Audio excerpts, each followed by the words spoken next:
Bonjour les enfants. Donc là, aujourd'hui, nous allons parler de Napoléon Bonaparte et Paris. Première chose, avant de démarrer, il faut savoir qu'à Paris, au tout début du règne de Napoléon, il y avait 550 000 habitants. À la fin de son règne, il y en avait 660 000. Donc ce n'est pas une capitale très très grande pour l'époque. Alors Napoléon a réalisé de grandes choses à Paris.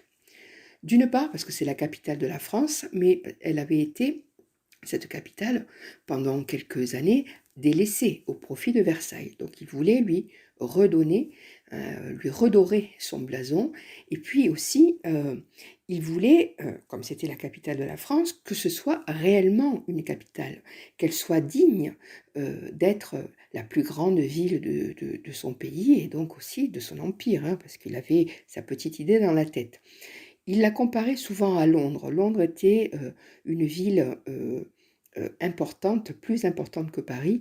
On dit même à l'époque que Paris, en gros, c'était plus ou moins la banlieue, quoi. Donc elle était assez dénigrée. Il faut savoir aussi que Paris était une ville très sale, qu'elle sentait mauvais et qu'elle était dangereuse. Il y avait beaucoup de petites rues.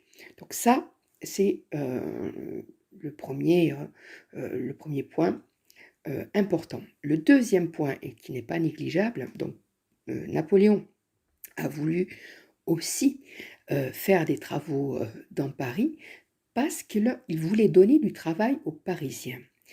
Car il savait que les habitants de la capitale ont toujours été en quelque sorte des révolutionnaires. Il y a souvent eu au cours de l'histoire des émeutes dans Paris, généralement à cause de la faim ou aussi du sentiment d'avoir un peu moins de liberté. Parce que, entre autres, quand on a du travail, on perçoit un salaire et donc on ne se révolte pas. Napoléon a gardé aussi le souvenir du 10 juin 1792. Il était à Paris à ce moment-là et il a assisté à l'attaque des Parisiens du château de Tuileries où était Louis XVI quand il était revenu quand il était revenu de Varennes. On soupçonnait qu'il avait trahi, on disait qu'il avait trahi plutôt la France. Donc les Parisiens voulaient arrêter, juger, condamner Louis XVI. Et donc il y avait eu une attaque très violente. Ils étaient entrés dans les Tuileries, il y avait eu le massacre des gardes du roi, des gardes suisses du roi. Donc Napoléon avait assisté à ça et c'est resté dans un coin de sa tête. Donc il se méfie des Parisiens. Voilà. Donc il va ordonner des grands chantiers. Alors il va demander à ce qu'on construise des marchés. Il va demander aussi à ce que soient édifiées des halles, donc des endroits où les paysans autour de Paris où, pouvaient venir apporter leurs marchandises pour les vendre aux Parisiens. Il a demandé aussi à ce que, dorénavant, les Parisiens soient enterrés au cimetière du Père-Lachaise. Parce qu'auparavant, ils étaient enterrés au centre de Paris, pas très loin des Halles, là, au cimetière des Innocents, en plein centre de Paris. Et donc, les personnes étaient enterrées un petit peu n'importe comment. Là, il va demander à ce que les Parisiens soient enterrés dans ce fameux cimetière du Père-Lachaise, qu'il va aménager, dans lequel il y aura un peu plus d'espace. Il va demander aussi à ce que les abattoirs, donc les endroits où on tue les animaux pour qu'après on puisse manger leur viande, soient à l'extérieur de Paris, dans les faubourgs de Paris. Entre autres, les abattoirs de la Villette, là où aujourd'hui vous avez le parc de la Villette.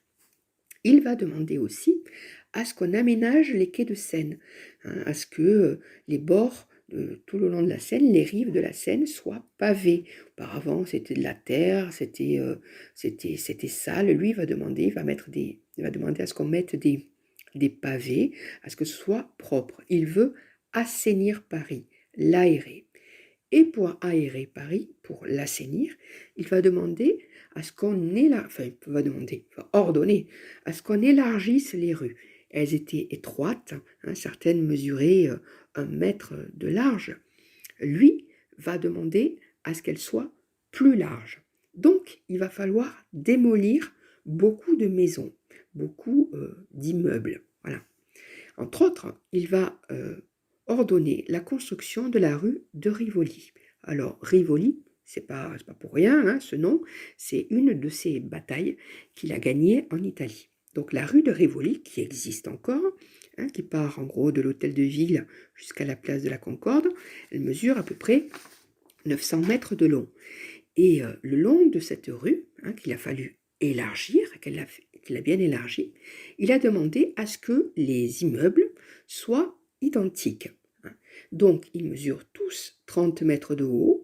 Le toit de ces immeubles a une inclinaison particulière, il est de 45 degrés, pour permettre à la lumière d'atteindre la rue, hein, le sol, et il a demandé aussi que sous les immeubles, il y ait des arcades, un petit peu comme en Italie, évidemment, et sous ces arcades, encore aujourd'hui, on peut s'y promener et il y a des commerces. Donc il a demandé la construction de cette rue et il a demandé que sous cette rue passent des égouts. Parce que rappelez-vous, à l'époque, hein, il n'y avait aucun moyen pour récolter, pour récupérer les eaux usées. Hein, tout le monde balançait tout par la fenêtre. Hein, il fallait faire attention quand on passait dans la rue. On pouvait se recevoir un petit peu tout et n'importe quoi. Donc là, premiers égouts et premier assainissement des rues. Autre chose aussi, les Parisiens buvaient l'eau de la Seine et l'eau était, on va dire, quasiment imbuvable, hein, parce que je ne vous raconte même pas ce qui flottait, ce qu'il y avait dans l'eau. Donc Napoléon va demander à ce qu'on amène de l'eau, entre guillemets, propre, potable. Au nord de Paris, il y a une rivière qui s'appelle l'Ourcq, et il va demander à ce qu'on creuse un canal, on va détourner en partie cette rivière et on va apporter l'eau de cette rivière jusqu'à Paris. L'eau de cette rivière va servir à apporter donc de l'eau potable aux Parisiens par l'intermédiaire de fontaines. Il va y avoir beaucoup de fontaines dans Paris. Alors, il va aussi demander à ce que on construise un canal, le canal Saint-Martin, que vous connaissez, et un peu plus au nord, le canal Saint-Denis. Voilà, donc vous avez le canal de l'Ourcq, et ensuite une petite branche, canal Saint-Martin, une autre petite branche, le canal Saint-Denis. Tout cela pour éviter aux bateaux, hein, de circuler sur la Seine, parce que sa navigation n'est pas toujours très, très facile, et pour gagner du temps, hein, également. Il faut savoir une chose, le canal de l'Ourcq, qui mesure 108 km de long, hein, a été bâti en grande partie par beaucoup de prisonniers que Napoléon avait récupérés lors de ces différentes batailles. Donc c'était des soldats surtout prussiens. Donc c'était un chantier titanesque. Voilà. Donc les rues tout ça va permettre, si vous voulez, d'améliorer la propreté des rues. Pour les rues aussi, il faut savoir que c'est grâce à lui que nous avons des numéros devant ou au-dessus de chaque immeuble. Auparavant, il n'y avait pas de numéro, donc quand on voulait aller chez un tel, on savait que c'était 3 maisons après le boulanger du coin. Voilà. Donc c'était très aléatoire tout ça. Et lui va demander à ce que, en partant de la Seine, on numérote les noms de rues, hein, chaque rue soit numérotée, côté pair et côté impair. Il va demander aussi à ce qu'on réalise sur l'ancienne, il y avait un endroit près de la Seine, il y avait un petit châtelet, un petit château, c'était une forteresse. On va le raser et il va faire là une place, hein, avec une fontaine, évidemment, qui existe toujours. Et au-dessus de la fontaine, vous avez une statue qui s'appelle la statue de la Victoire.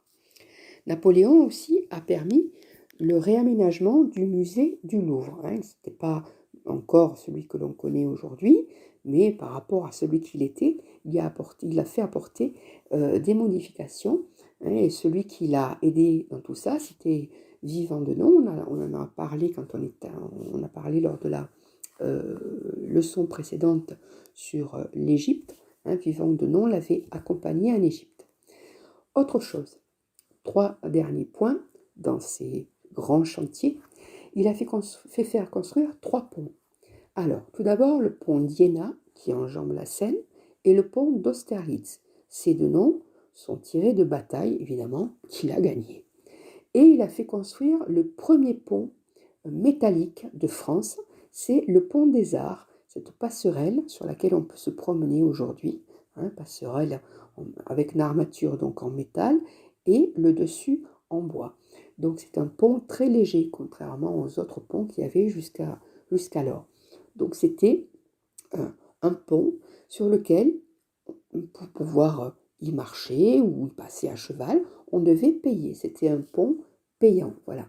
Le premier pont métallique de Paris et donc de France.